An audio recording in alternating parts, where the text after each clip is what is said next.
All right, class. First off, as always, good day. I'm glad you're here. Today's lesson, we're going to be looking at the start of our country. All right, it's one thing to say, hey, we should do this, we should do that. It's like, okay, cool. How are you going to start it? And that's the whole issue with this lesson today. Um, a lot of people think that we started off the United States right on the right foot, everything was perfect. And in reality, no, you're going to find out things were not perfect. We did mess up at the very beginning. And luckily, thank goodness, we fixed it all up. All right, so let's look at the lesson for today.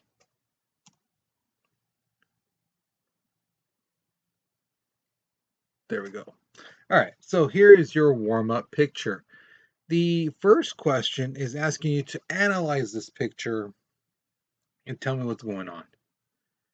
All right, so look at the body language, look at the expressions on the people's faces, things like that. All right. And then the second one says, based off what you're reading and using your analysis of the warm up picture, um, do you think the Articles of Confederation was a good thing or a bad thing? All right, so use your analysis skill, looking at this whole picture, what's being said, and all that stuff, and tell me, what do you think? All right. So write your responses, pause the video because we're moving on in three, two, one. All right. So if you remember from the last lesson, or if you just watched the last video, you should know that, hey, we won our independence. Awesome. Now it's like, what do we do? Now, before the war ended, each state was basically given a homework assignment. They were told, hey, you guys need to all write your own constitution.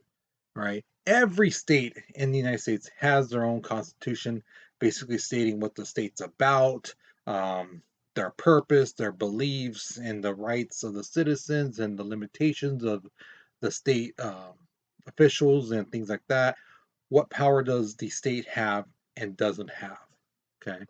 Now, the state of Virginia was the first one, right on the board, started writing right away, 1776. But the first state to actually finish was Massachusetts. Okay, they finished the first to finish their draft in 1780. Now, the Massachusetts Constitution is the one that other states basically copied off of. So if you've ever been in class and you saw somebody make something or write something, you're like, "Dang, that's good."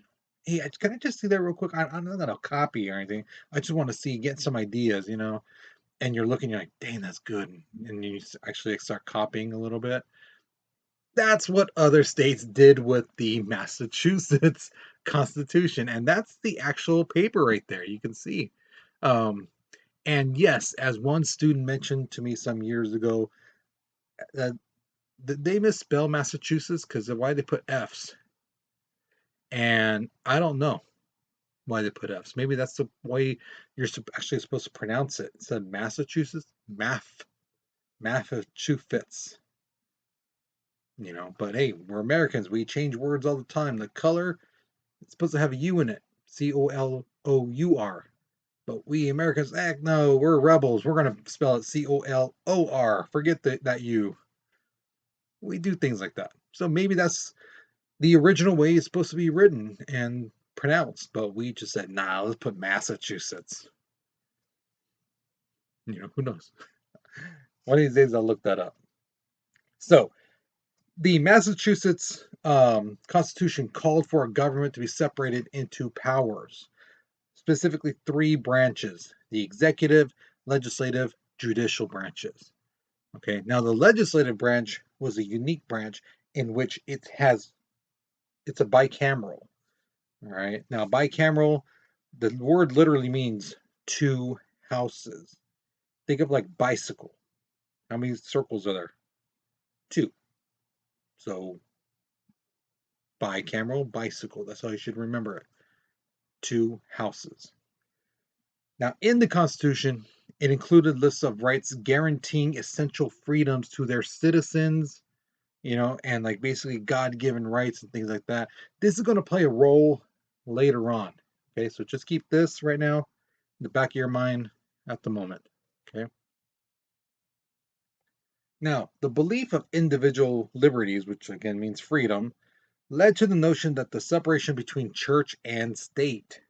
They basically said, you know what, church stuff and the the government stuff should be separated. They should not be merged. Laws from the government should not be the laws from a particular church or belief. You know, because the thing is, back in the day, some states had an official church. They'd be like, "Welcome to Connecticut. The official church, our official church is Quakerism, or Calvinism or Christian or whatever. Thing is, not everyone who lives in that state is a Quaker or a Christian, or a Calvinist. So the states basically dropped that whole official church thing. And on top of that, some states even collected taxes from people and gave it to specific churches. Now, here's the thing: is everybody, like let's say in California here right now, is everybody a Scientologist? No. So why would the state take away money from me and you and from your parents and your uncles and aunts and everyone and give it to a church that chances are they're not in? This doesn't sound right, right? That's what the argument was back then. They're like, well, I don't go to that church. Why is my money going to them? So it was like, yeah, you know what? We should really separate the whole church and state thing. We should really move them apart. All right. Now, again, we won our independence. People are feeling, yeah, we're free and things like that. So people started talking about like we should expand the voting rights because people have the right to vote. And they're like, yes. How about women? No. How about African Americans? No. How about Native Americans? No. How about white males? Yes. Great idea. Don't some of them already vote? Some. If they own property. How about this? If they pay taxes, they can vote. How about that? Yeah, that's a great idea. Let's do that. So if you're a white male and you pay your taxes, you can now vote. See, we're expanding the right to vote to more people. All right. Hate to say it, but ladies, you won't get the right to vote for about another 140 years. You know, African Americans, more about another 80 years, more or less. So yeah, it's right around the corner, but still some time from where we're at right now. In this history lesson. So here's your first question: why do you think the founding fathers thought, you know what, we really should separate church and state? Why do you think they implemented that in our country? Separate the two. Now, if you're having trouble with this question, like some students were in my classes, think of it like this. Think of rules in religions, about stealing, about, um, you know, keeping holy days and going to church and days you're not supposed to be working and things like that. Take that into consideration too. You know, are those laws from these specific churches, should they be implemented in our everyday lives? Like in the Christian Catholic faith, to keep the Sabbath day, they're basically saying you're supposed to not work because God rested on the seventh day, ergo, you should be resting. Go to church, sure, but after that, you shouldn't be working at all. Should that be a law in our country that, hey, you shouldn't be cutting your grass, you should not be, even playing video games? That could be considered kind of maybe work too. You know, you shouldn't be doing anything that day except resting, and that's it. So, what do you think? Okay, so think about it, write your response because we're moving on in 3, 2, 1. Now, let's jump back a little bit, okay? The only way African Americans could get their freedom in the North during the war was if they joined the army, okay? Now, they had to be there for 1 year minimum 1 year, and during the fighting, they couldn't like run away. So if a cannonball was coming at them, they couldn't turn around and run away because they could be like, "Hey, you're trying to leave," you know. So that's called desertion when a soldier tries to leave um, the fighting and things like that.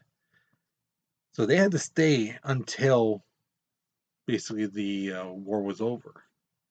Well, they completed their year. You know, uh, so that was the one way that they could get their freedom. Now, some states after the war is over outlawed slavery completely. They're like, slavery is wrong. It's not right, and they put that in their constitution, outlaw slavery.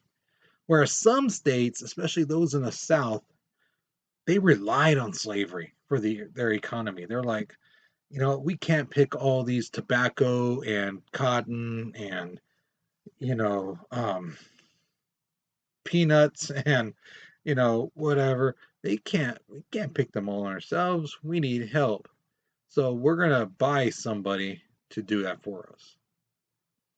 You know. Now, this guy named Quack Walker, he was a slave, right?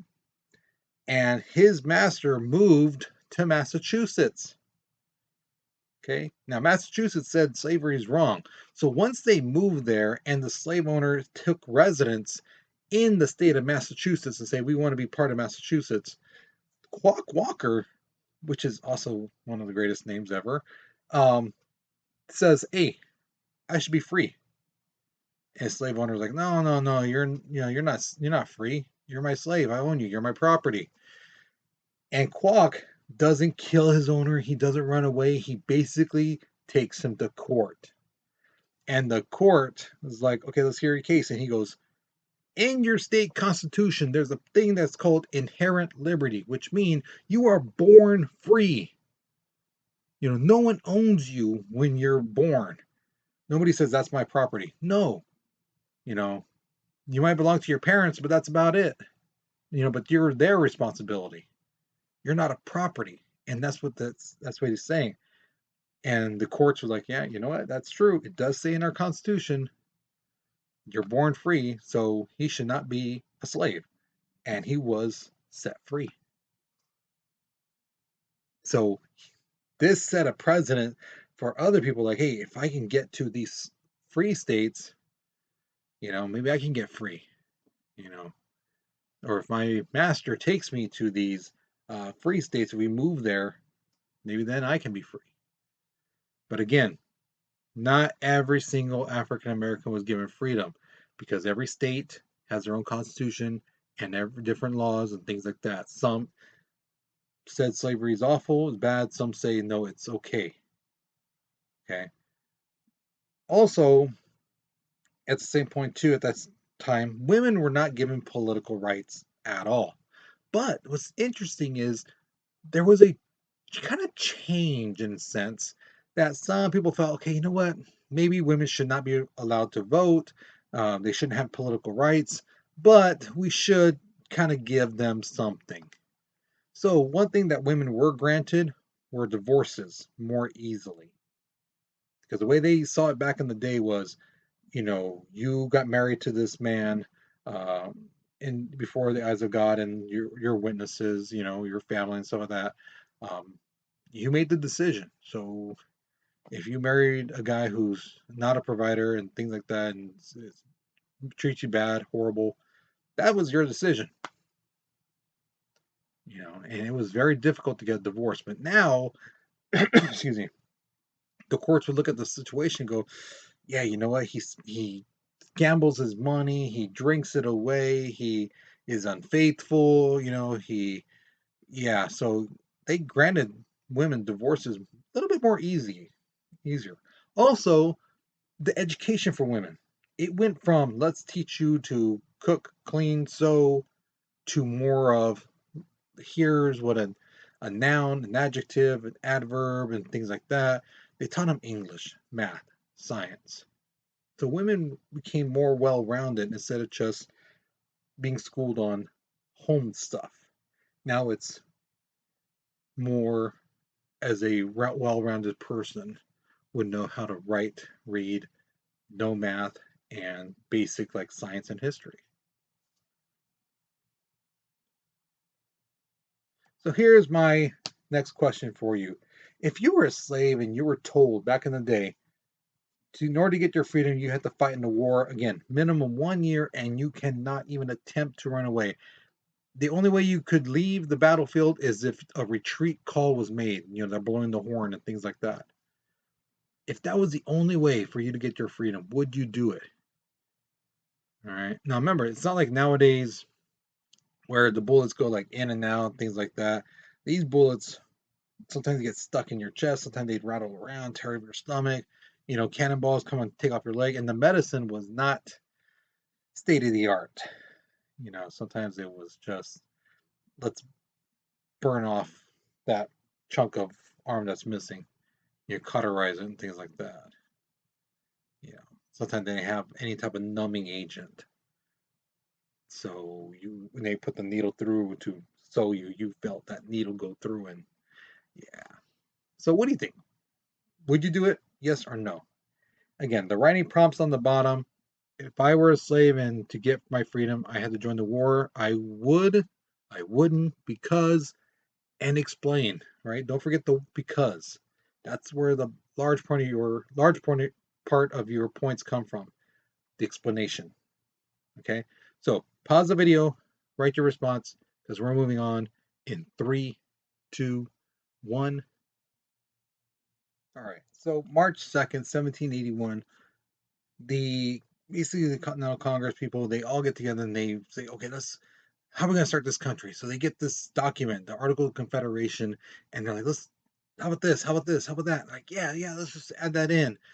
All the states, colonies, whatever you want to call them, they ratified it. They all agreed to it, and they're kind of happy, like, hey, we got our country together. Yay, we got this whole document and it's gonna be great. And no, it's not that great.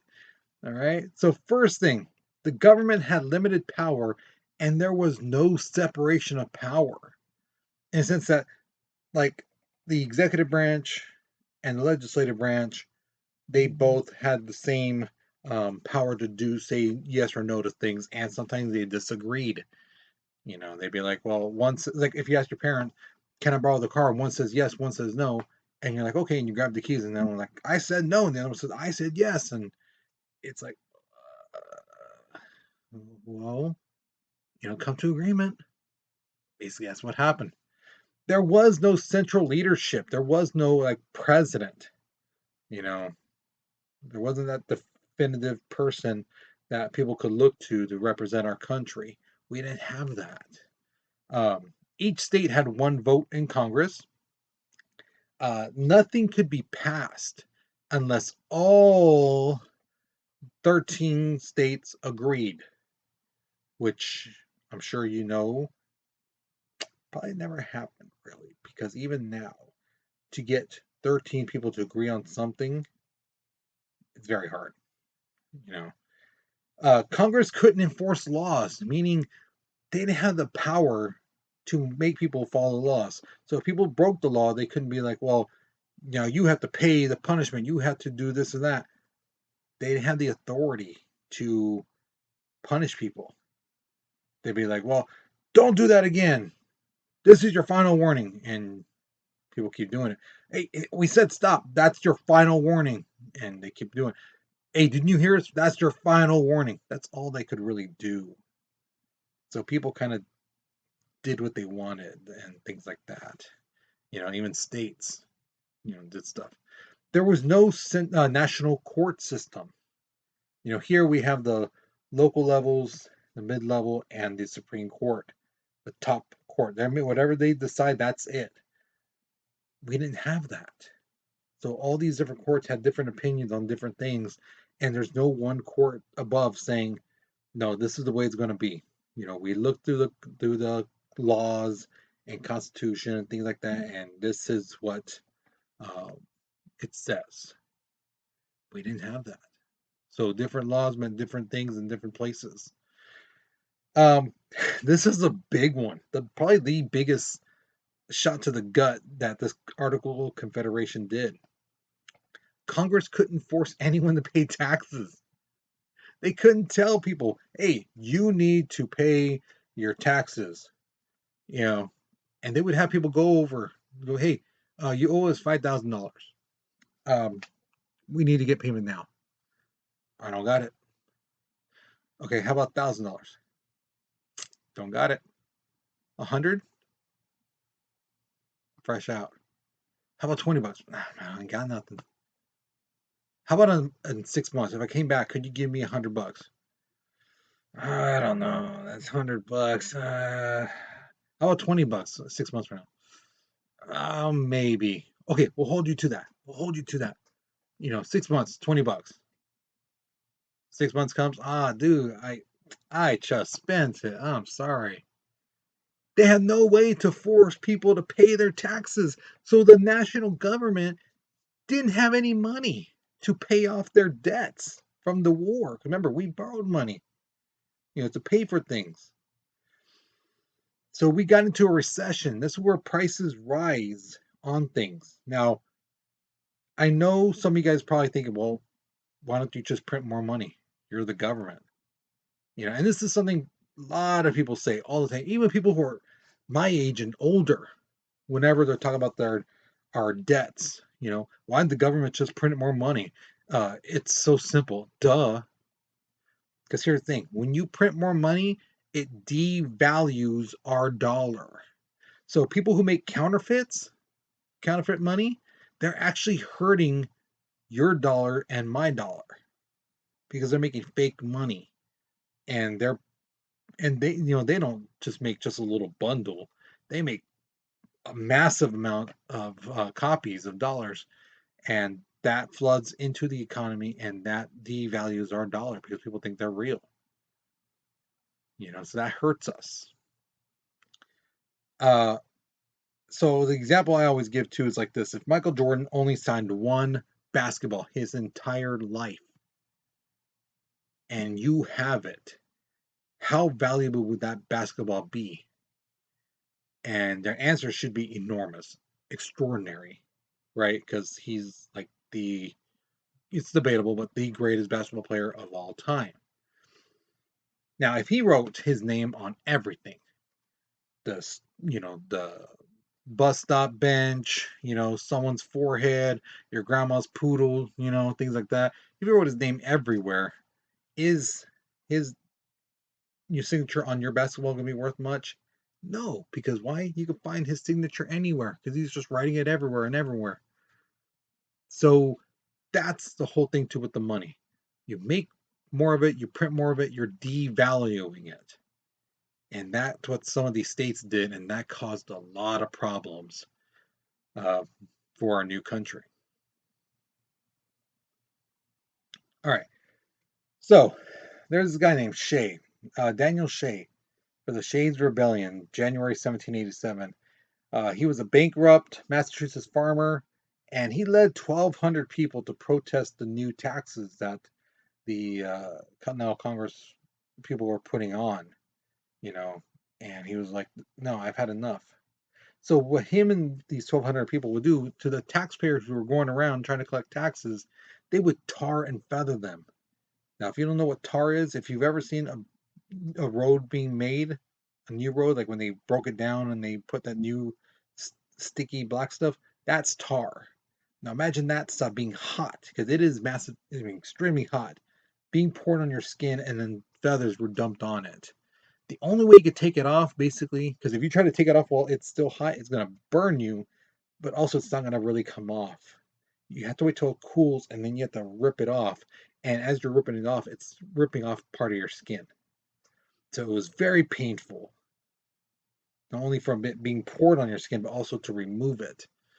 Um, the rebellion was put down by the state's militia in Massachusetts. The citizen soldiers put down the rebellion. And this kind of scared people. They're like, man, if 1,200 just random people who were upset could basically almost start another war in our country. Maybe we should rethink this whole article Confederation and think about like making our government stronger. Because this article Confederation, this Confidential Congress, it's just weak. They have no teeth.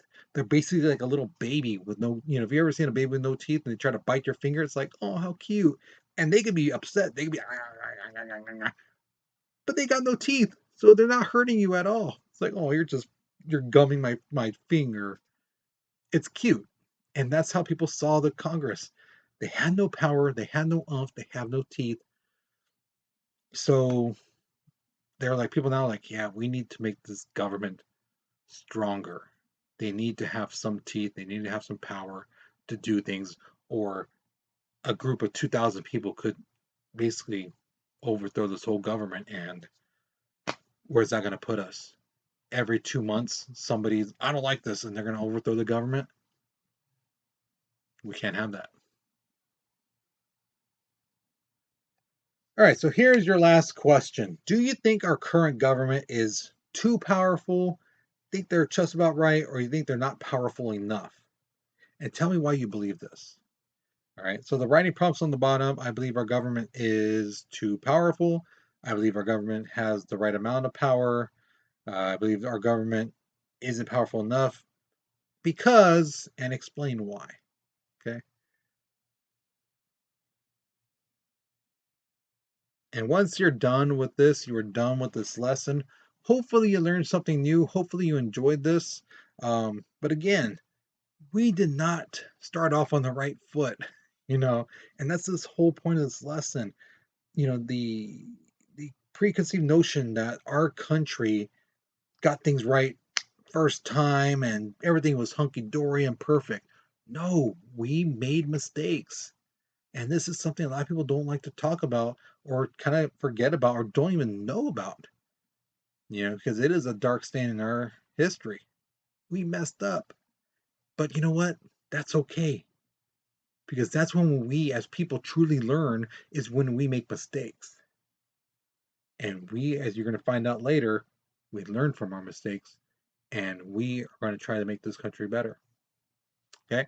So, you guys, you take care, you be safe, and I'll see you guys later. Okay.